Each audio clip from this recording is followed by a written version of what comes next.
capability of all of the groups together if we're going to get anything accomplished. Excellent, thank you very much. And a great little segue into our next part, given we're according to my time, we're 12 minutes away from completion. What I'd like to point us towards now is perhaps a collapsing of the two questions we have there. Question 3, where are we going to identify and create the desired capability, and where do we start? I'd like to put a proposition to you. Well, first question is, do we think there's need for a disaster mitigation strategy in the Blackstone Valley? There's a question. Raise your hands if you think so. Okay, so I'm sorry to be as blunt as this, but at least we get the answers across. So if we're all agreed with that, do you think it's worthwhile convening a working group to do that? Not necessarily do all the work, but to actually plan the plan, if you like.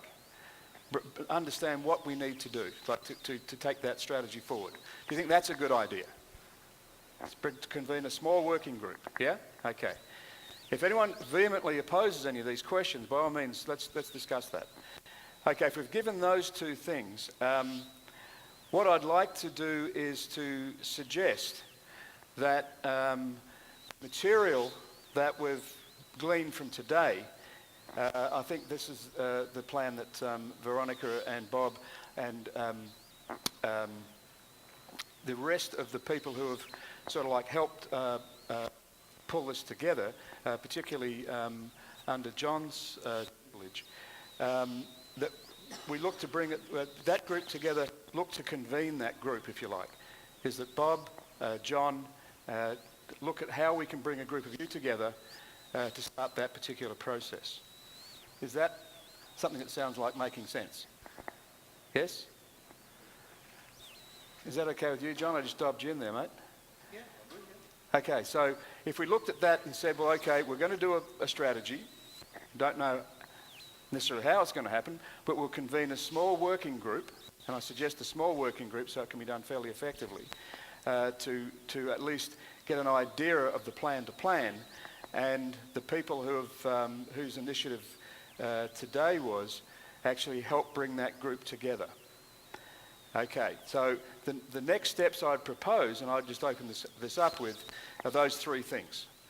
We bring a group together, we get a strategy, plan to plan underway, and then look to get that larger group involved. And I guess the other thing would be to get everyone a copy of the notes of today, so that everyone's got a sense of that. Anything else? Anything else that we need to do apart from what I've just said there? Bruce? Yeah, the strategy is a great thing, but I was struck by one thing that Lori Adamo said when she made her presentation. She said what you do with your strategy, with your plan, is you test, and you test. And I think that's a very, very important capability. Absolutely. That we have to develop. We have to be able to test the strategy so that we know that maybe the blue line is not the place where, you know, we feel safe. We also have to, you know, come out with a better evacuation route, for example, and a better way of posting those signs. I don't know if anybody's ever tried following those signs that you see occasionally that say evacuation route, but usually you can't even find two of them together. And I suspect what's happening is kids are stealing them. But anyway, those are two capabilities that I would recommend that we develop. If I could just, this is an Australian joke that I was told by someone during you could call it a disaster, but and they had the same problem with evacuation signs. They said, well, there's always two meanings to evacuation when you're in a disaster. If you don't understand the joke, I'll explain it later. I'm just struck a little bit by the two meanings I'm getting from mitigation. One would, the disaster's going to happen, what can you do to mitigate your life? The other sense of mitigation is what can you do beforehand, both prepare for it and or to try to minimize on a larger scale, if those are two valid terms. Yeah, exactly. And the word mitigation means simply means reduce the severity. That doesn't mean to say you're going to stop it from happening, but you reduce the severity, and that's during, and post. And it starts from now until the rest of your life. That's a life cycle thing. But you're spot on. Anything else that we need to do apart from those things that... and I totally agree with Bruce that any strategy needs to include the propensity to trial and test, as Laurie talked about. Rich? What will it take to upgrade our modeling capabilities so that we can test the effect not only of what we just went through and how to better respond to it next time, but also to look at say a 1955 event or even a hypothetical event that we could expect. We need, if we can model those things, which we now have those capabilities that we did not have in 1955, we should be able to disseminate a lot of information about the potential impacts. Well, one of the great things that I think we've got going for us is the capability that already exists in the area. And I want to throw that question to John, if he's, the modelling of these sorts of events is a specialty that you guys do.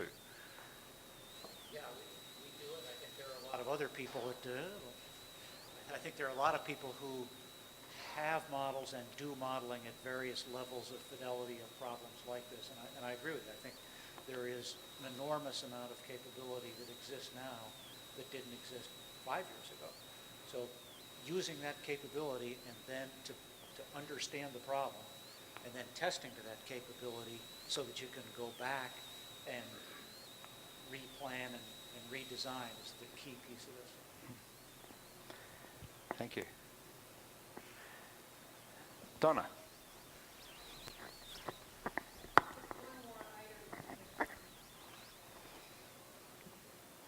Was very critical of FEMA's 1980 flood maps, but they are doing the necessary studies and calculations to revise those maps on the Blackstone. They're doing those studies now, so we should have much more current information shortly when they do develop the new maps. So that would be more reflective of existing conditions. Of course, they change daily, but... Thank you. Well, if no one else wants the last word, perhaps I hand it over to the master of the last word, who opened, John Gregory, and Veronica. Veronica's saying a couple of words first. We have passed an evaluation. We would like your opinion about this workshop. If you could please fill that in. We have just distributed them, and just as you leave, please leave them on the registration desk. The other thing is, if you haven't registered before, please make sure that we have your information so that when we put this small group meeting together, we have your information. And lastly, we have 2 pads here on the table. One, if you're interested in Kelly's presentation, please sign in and we'll be in touch with you.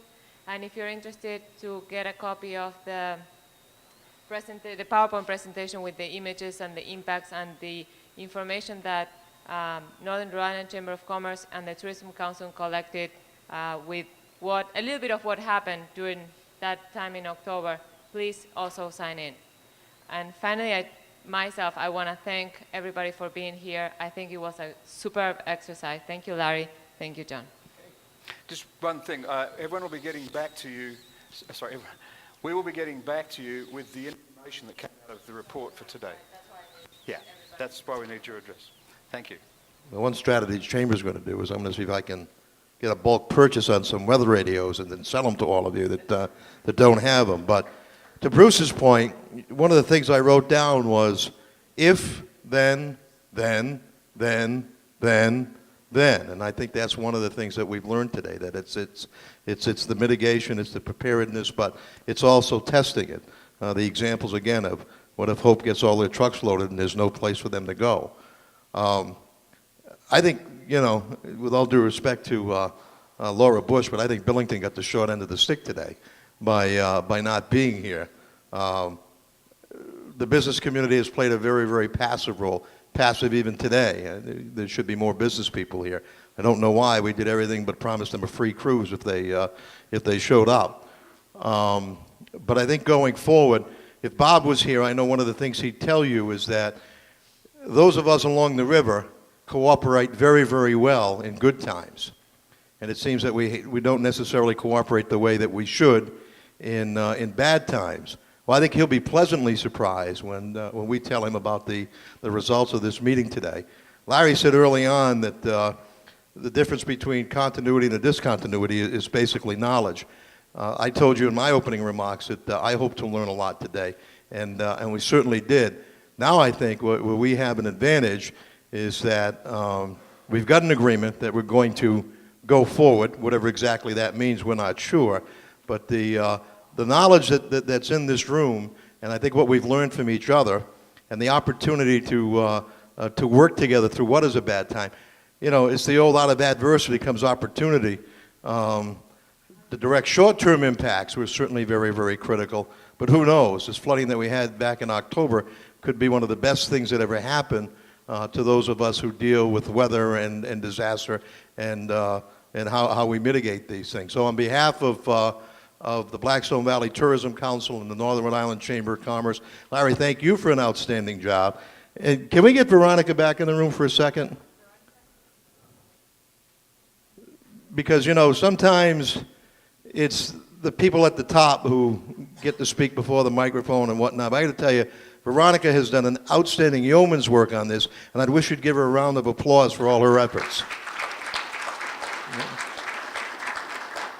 So again, thank you for coming. Thank you so much. 4 hours out of anybody's day with everything that we've got going on is a great sacrifice. We appreciate it, and we'll see you again real soon. We promise you on that.